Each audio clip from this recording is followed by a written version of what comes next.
Hello my friends, and welcome back to Daily English Voices. I'm Mia, and today I have a very special story for you. In this episode, I spoke slowly. I used easy sentences. I used the past tense. This story was about one day in the past. I told you what I did from the early morning until the late night. You could pause the video at any time. You could repeat each line after me. You could imagine the places, the people, and the sounds. This was a simple day, but it still mattered. It showed how people lived when life was quiet and work was hard. I woke up early. The first light touched the thin curtains. The light was pale and soft. It painted a small path across the floor. It was not the year 2025. It was the year 1900. There was no phone beside my bed. There was no alarm clock to ring. There was only the sun, moving up from the horizon, telling me that morning had arrived. The bed was narrow. The mattress was firm and rough. The blanket was heavy and old, but it kept me warm through the night. The air inside the room was cold. It was the kind of cold that made you breathe out small white clouds. I sat up slowly. My back felt stiff from the hard bed. I stretched my arms and rubbed my eyes. The room was still. There was no sound of traffic. There was no steady noise from engines or fans. There were no beeps, no bells, no screens. I heard only a single bird. It gave a soft call outside the window, as if it also woke up and greeted the morning. I stood and walked to the corner. There was no bathroom in the house. There was no running water. There was no sink and no hot shower. On a small wooden table, there was a ceramic bowl filled with water from the well. I put my hands into the bowl. The water was icy. It shocked my skin. It made me shiver and breathe in sharply. I splashed the water on my face. I felt awake. I felt clean.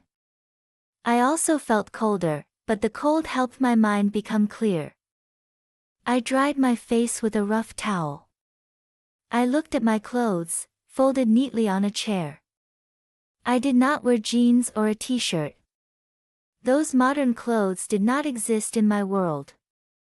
I wore a simple white shirt. I pulled it over my head and buttoned it from top to bottom. The fabric was thick and plain. Then I put on a pair of brown trousers. The cloth was strong and heavy. It kept out the wind. On my feet, I wore sturdy boots with worn laces. The leather was cracked from many days of walking. My clothes were not new. There were small holes and careful stitches in a few places. But the clothes were honest. They protected my body and lasted a long time. They were made to be used, and I used them every day. I opened the small window. Cold air came in and touched my face. It smelled clean and simple, like morning grass and smoke far away. Outside, the street was quiet. There were no cars. There were no buses. A single horse passed by. It pulled a wooden cart filled with vegetables. The cart wheels turned slowly over the stones. The driver lifted his hand to greet me. I lifted my hand back. The day had begun. After I dressed, I went to the kitchen. The kitchen was small. A wooden table stood in the center. There was no fridge. There was no electric light. The only light came from the short window beside the stove. On the table, there was a loaf of brown bread. There was a small dish of butter. There was a jug of fresh milk. The bread was hard on the outside and dense on the inside. It had been baked the day before. The butter was pale and a little salty. The milk was thick and creamy. I sat down. My family sat with me. We did not have plates for everyone. We shared what we had. I cut a piece of bread with a small knife. I spread butter over the warm center. The butter melted slowly and left a shiny trail. I took a sip of milk. It tasted rich. It tasted natural. There was no sugar. There were no sweet flavors. There was only milk, simple and real. My father ate quietly. He had worked late the night before. His hands were large and rough, and his eyes showed his long years of labor. My little sister chewed her bread in small bites. She looked up and smiled at me with crumbs on her lips. My mother moved with calm hands. She warmed a small pot on the stove and placed the jug carefully on the table. The room was plain, but we were together. That made the kitchen feel warm even when the air was cold. After breakfast, I put on my coat. I kissed my mother's cheek. I said goodbye to my father and my sister. I stepped outside and closed the door gently. The street was made of stones. My boots made a loud, steady sound with every step. I did not take a bus. I did not drive a car. There were no buses and there were no cars for me. I walked. I always walked. The town woke up slowly. A woman swept her front step with a straw broom. She made small circles with her arm and pushed the dust into a neat pile. A young boy carried a bucket of water from the well. The handle pressed into his small hand, but he held it firmly and kept moving. Two old men sat on a bench near a tall tree. They spoke in soft voices and nodded often, as if they had told each other the same stories for many years. The air smelled of fresh bread from the bakery. It also smelled of horses and damp stone. These smells were familiar. They were part of the morning. I walked for 30 minutes. The road was not straight. It curved around small houses and narrow lanes. At the edge of town, I reached the factory. The walls were high and dark with smoke. Tall chimneys stood against the pale sky. A deep, heavy sound came from inside, the sound of machines, the beat of belts, and the strike of metal on metal. Many workers walked in with their heads down and their shoulders forward. Each person moved with purpose. Work waited for us, and work did not like to wait. Inside, the machines were loud. The sound was constant. It filled every corner and pressed on our ears. The floor shook a little when the largest machines moved. The air was thick with dust and smoke. It was hard to breathe for a moment, but then the lungs adjusted. They always did. They learned and they endured. I worked with many other men. Some carried wood. Some lifted metal sheets and placed them on tables. Some pushed carts from one side of the building to the other. I carried boxes and moved heavy pieces of wood for the saws. The boxes rubbed my hands until the skin turned red. Dust settled on my shirt and darkened the cloth. Sweat mixed with the dust and made small gray lines along my sleeves. The boss walked between us. He wore a dark coat and a stiff hat. He carried a stick that tapped the floor with each step. He did not speak much. He watched. He measured our movements with his eyes. If a man slowed down, the boss's stick stopped tapping, and the boss stood near him for a moment. That was enough. The man found more strength and worked faster again. Hours passed. The great clock in the corner moved its hands slowly around the face. The machines did not rest. They kept the same rhythm, minute after minute, hour after hour. We bent our backs and lifted and carried and stacked. I felt a tight ache in my lower back. My arms felt heavy. But I continued. I had no choice. This was my work. This was the work that bought bread and milk and a warm fire for my family. At midday, the bell rang. The sound cut through the noise of the machines. We stopped. We had a short break. I sat on the floor near a wooden crate. I opened my pocket and took out my lunch. I had a piece of bread and a small slice of cheese. The bread was firm. The cheese was sharp. I ate slowly. I sipped water from a small metal cup. My friend sat next to me. He said a few words about his children. I nodded and smiled. We did not speak long. The bell would ring again soon. It rang, and we stood up. We returned to our places and began to work again. The afternoon felt longer than the morning. The body moved, but each motion took more effort. The head felt clear, but the shoulders burned.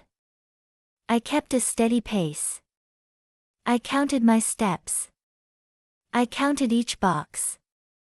I told myself small things: one more stack, one more turn, one more walk across the floor. In this way, the hours moved forward, and the day advanced. Finally, the evening bell rang. The sound was softer than before. It felt like a kind hand on the shoulder. We stopped. We wiped dust from our sleeves. We put away our tools. We did not run for the door. We walked, because our legs were tired, and because the day had already taken all the speed from us. I stepped outside. The air felt cool and fresh. The sky had changed from pale blue to soft gold. The sun was lower and the shadows grew long. My clothes were dirty. My boots were heavy. I began to walk home. The town felt different in the evening. Children played in the street with a ball made from cloth. They laughed and shouted. Their voices rose and fell like birds. A group of women washed clothes in large buckets. They rubbed the fabric against boards and talked to each other with bright faces. A man sold apples from a wooden cart. The fruit shone red and green in the late light. People stood in a line to buy a few pieces for supper. The air carried the smell of food from open windows: onions in a pan, a soup slow to boil, and fresh herbs crushed with a wooden spoon. I looked up at the sky. It changed from blue to orange, and then to a deep red near the horizon. The colors were beautiful. They also told me that night was coming. The wind became cooler and slipped through the sleeves of my coat. I walked faster. I thought of the fire at home. I thought of the warm bowl of soup. I thought of the faces of my family. When I reached the house, smoke rose from the small chimney. That was a good sign. It meant the fire burned well. I opened the door. Warmth met me at once. It came from the fireplace and from the people inside. The room glowed with a soft light. The wooden table was ready for dinner. Bowls and spoons rested in their places. A pot sat near the fire and sent out a simple, honest smell. Dinner was not fancy. It did not need to be. We had soup. We had bread. We had a few vegetables. The soup was hot and kind. It tasted of onions and carrots and a bit of salt. I broke a piece of bread and dipped it into the bowl. The bread drank the soup and became soft. I ate slowly. The heat moved through my body and settled the ache in my shoulders. My family sat around the table. We talked about our day. My father spoke about a wagon that broke on the road and how he helped the driver repair a wheel. My mother spoke about the market and the price of flour. My sister told a small story about a cat that chased a feather. We laughed sometimes, even though we were tired. The laughter came easily. It was our reward for the hours we gave to the world. After dinner, we stayed together. There was no television. There was no radio. There were no screens. We had voices, hands, and time. We told stories. We remembered small things. My father spoke about his own childhood. He showed us with his hands how he ran across a field and jumped over a stream. My mother mended a shirt with a needle and thread. Her fingers moved with grace. My sister played quietly with her doll and arranged its dress. My brother cleaned his boots for the next day. He rubbed them with a small cloth until they looked dark and smooth again. The fire cracked and whispered in the fireplace. The candle on the table burned with a thin, steady flame. The light made soft shadows on the walls. They moved a little when the fire moved, like gentle waves at night. The house calmed down. The sounds grew small and then smaller. The day slowly closed its eyes. Later, we became sleepy. The fire turned into a bed of glowing coals. The candle grew short. We said goodnight to each other. I walked to my room. The bed was small. The blanket was heavy and good. I lay down and pulled the blanket to my chin. The weight warmed me and quieted my thoughts. Outside, the night was silent. There were no cars. There were no machines. There were no bright lights. There was only the wind in the trees and the soft sound of the house as it rested on its stones. I closed my eyes. I thought about the day. It was not an easy life. It was a real life. It was a day built from work and bread, from family and fire, from walking and quiet speech. It was a day like many others, and that made it beautiful in a simple way. Before sleep took me, I felt a small pride. I had worked with my hands. I had helped my family. I had given the day what it asked for. The day had given me food, warmth, and the touch of people I loved. I let go of my thoughts and fell asleep. The night covered the town like a blanket, heavy and kind. That was my story, my day in the past. It was not fast. It was not modern. It was slow, steady, and true. The morning began with light through a thin curtain. The night ended with a blanket and silence. Between those two moments, there was bread, there was work, there was walking, there was soup, and there was laughter.